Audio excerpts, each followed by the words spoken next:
Hello everyone, so I hope you all are doing good. This is Divya Agarwal from the channel Physicam Academy. So guys, आज का जो हमारा topic है वो बहुत ज़्यादा इंपॉर्टेंट है आप सबके लिए, वो है व्हाट इज़ IIT जैम. सो जो भी एस्पिरेंट्स हमारे IIT जैम के लिए प्रिपेयर कर रहे हैं, first of all they should understand what is IIT JAM, what are the demands of IIT JAM and IIT JAM को प्रिपेयर करने का सही तरीका क्या है और किस वे में हमें अप्रोच करना चाहिए. So first of all let me introduce you with the IIT JAM exam details.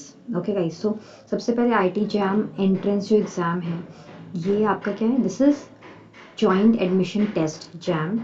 ये एक ऑल इंडिया एडमिशन टेस्ट है. Okay, this is an all India admission test which is conducted jointly by IITs and IIScs. Okay, Indian Institute of Technologies and IISc Bangalore. So इससे होता क्या है, आप MSc के 4 semesters में अपने आप को अप्लाई कर सकते हैं, या फिर आप जॉइंट MSc PhD कर सकते हैं, या फिर आप MSc PhD ड्यूअल डिग्री कर सकते हैं. मतलब अगर आप IIT जैम को क्वालिफाई करते हैं तो उसके थ्रू आप या तो MSc में पार्टिसिपेट कर सकते हैं, मास्टर कर सकते हैं, या फिर आप जॉइंट MSc प्लस PhD कर सकते हैं, या फिर आप MSc PhD ड्यूअल डिग्री कर सकते हैं थ्रू IIT जैम. ओके, अब अगर आपको top most IIT MSc entrance exam, अगर आपको टॉप मोस्ट IITs में जाना है तो आपको MSc एंट्रेंस एग्ज़ाम के लिए कुछ रिक्वायरमेंट्स हैं जो फुलफ़िल करनी पड़ेंगी. पहली, जो कैंडिडेट्स अपेयर होंगे जैम के लिए उनका क्या होना चाहिए, they should have a bachelors degree. मतलब आप कम से कम बैचलर होने चाहिए, तभी आप एलिजिबल हैं. BSc फर्स्ट या सेकेंड ईयर के स्टूडेंट्स एलिजिबल नहीं हैं, थर्ड ईयर के स्टूडेंट्स ओके एलिजिबल हैं. The candidates must pass pass the qualifying degree examination. Okay, आपको क्या करना है, पास होना चाहिए. ऐसा नहीं है कि आपकी बैक आई हुई है तब आप प्रिपेयर होंगे, it will not be valid. And in case if a candidate is promoted without a marksheet, the promotion certificate और document accompanying the promotion certificate duly signed by the head of the institute must mention the subjects taken in that semester or year to evaluate the requirements for admission to a specific program. मतलब क्या कि अगर आप appearing है, मतलब कई बार क्या होता है कि यूनिवर्सिटीज़ में हमने थर्ड ईयर दे दिया पर हमारा रिजल्ट नहीं आया है, तो कोई बात नहीं, अगर रिजल्ट नहीं आया है तो एटलीस्ट यू शुड हैव, मतलब जो आपका सर्टिफिकेट होगा कि आप नेक्स्ट क्लास में प्रमोट हो गए हैं, तो आपकी डिग्री नहीं आई है, but at least you should have the marksheets जिसमें आपके हेड ऑफ द इंस्टीट्यूट का सिग्नेचर होना चाहिए. ओके, सेमेस्टर या ईयर जिस भी वे में आप पढ़ते हैं.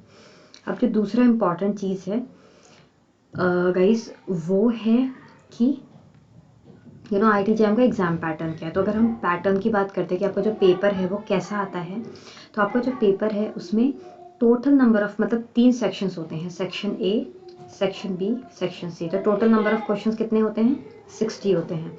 अगर आप जैम के पेपर की बात करेंगे तो 60 क्वेश्चंस होते हैं, उनके मार्क्स कितने होते हैं, 100 होते हैं. ठीक है, अब नंबर ऑफ क्वेश्चंस कितने होंगे, सेक्शन A में 30 क्वेश्चंस होते हैं. ठीक है, सेक्शन B में 10 क्वेश्चंस होते हैं, सेक्शन C में 20 क्वेश्चंस होते हैं. अब जो मार्क्स हैं 10 क्वेश्चंस के, वो क्या होते हैं, 10 क्वेश्चन के मार्क्स क्या होते हैं, 1 mark each. Okay, 1 mark each and 20 question of 2 marks each. मतलब 10 क्वेश्चन तो 1 मार्क ईच होंगे और 20 क्वेश्चन 2 मार्क्स ईच होते हैं. ठीक है, सेक्शन B की बात करते हैं तो 2 marks for each question, 10 question के 2 marks for each question, and 20 में क्या करना है, 10 questions of 1 mark each and 10 question of 2 mark each. ये वाले 10 क्वेश्चंस हैं, इसमें 2 marks for each question. Section C के 10 question for 1 mark each and 10 question for 2 mark each. Okay, तो ये आपका रहता है मार्क्स का बाइफिकेशन, इस तरह से बाइफिकेट होता है. अब निगेटिव मार्किंग, अगर आपके ये वाले क्वेश्चन की बात करते हैं जो आपके MCQs होते हैं, इसमें आपका 1 मार्क में 1/3 मार्क रिड्यूस होता है अगर आप गलत करते हैं, और 2 मार्क में 2/3 मार्क रिड्यूस होता है अगर आप गलत करते हैं. तो पर अगर आप MSQs की बात करते हैं, है ना, मल्टीपल सेलेक्ट क्वेश्चन, तो इसमें कोई निगेटिव मार्किंग नहीं होती. और सेक्शंस यानी कि नैट्स, न्यूमेरिकल आंसर टाइप की बात करते हैं, तो उसमें भी कोई भी निगेटिव मार्किंग नहीं होती है. टाइप्स ऑफ क्वेश्चन, ये जैसे मैंने आपको बताया, ये मल्टीपल चॉइस होते हैं, ये भी मल्टीपल चॉइस होते हैं. ये MCQ होते हैं, मल्टीपल चॉइस ही होते हैं, मल्टीपल सेलेक्ट. MSQ मतलब एक से ज़्यादा आंसर सही हो सकते हैं. जैसे फॉर एग्जांपल यहाँ पे ABCD 4 ऑप्शन हैं तो एक ही सही होगा. पर मल्टीपल सेलेक्ट का मतलब होता है ABCD में से मे बी तीनों सही हों या मे बी 2 सही हों, एक से ज़्यादा सही. ठीक है, और सेक्शन C में कोई ऑप्शन अवेलेबल नहीं होते. एग्ज़ाम का जो मोड है वो ऑनलाइन होता है. ठीक है, तो टोटल नंबर ऑफ क्वेश्चन 60 होंगे और टोटल मार्क्स आपके 100 होते हैं. ठीक है, अब हम बात कर लेते हैं अपनी फ़ी की. अगर हम IIT जैम के लिए अपीयर होने के लिए जा रहे हैं तो हमारी फ़ी क्या रहती है.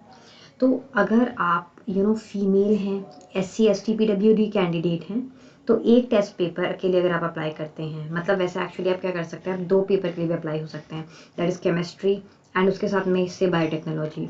ओके, तो अलग अलग तरह के कॉम्बिनेशन आप ले सकते हैं डिपेंडिंग अपॉन कि टाइम क्लैश ना करे। तो अगर आप एक पेपर के लिए अप्लाई करते हैं, तो आप अगर फीमेल हैं, SC ST PWD हैं, तो 750 रुपीज़ आपका एक पेपर का कॉस्ट होगा ठीक है। पर अगर आप 2 पेपर के लिए करते हैं तो 1050 रुपीज़ होता है। और बाकी जनरल, OBC वगैरह वगैरह उन सब के लिए 1500 का एक पेपर है। पर अगर आप 2 पेपर के लिए फुलफिल करेंगे तो 2100 आपको फ़ी पे करना होगा। तो ये IT जैम का मैंने आपको क्या बताया कि IT जैम पेपर क्यों हम दे रहे हैं।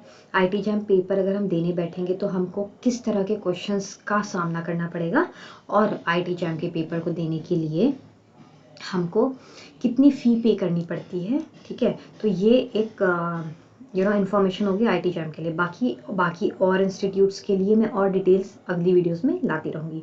तब तक के लिए चैनल को सब्सक्राइब करना मत भूलना, लाइक करना और शेयर करना अपने फ्रेंड्स के साथ में, ताकि आपको रेगुलर क्लासेस मिलती रहें इस पर्टिकुलर चैनल पे, और आपको मोस्ट इम्पॉर्टेंट जो इन्फॉर्मेशन है जो कि रिक्वायर्ड है आपके लिए, वो ज़रूर मिलती रहेगी। तब तक के लिए टेक केयर, बाय।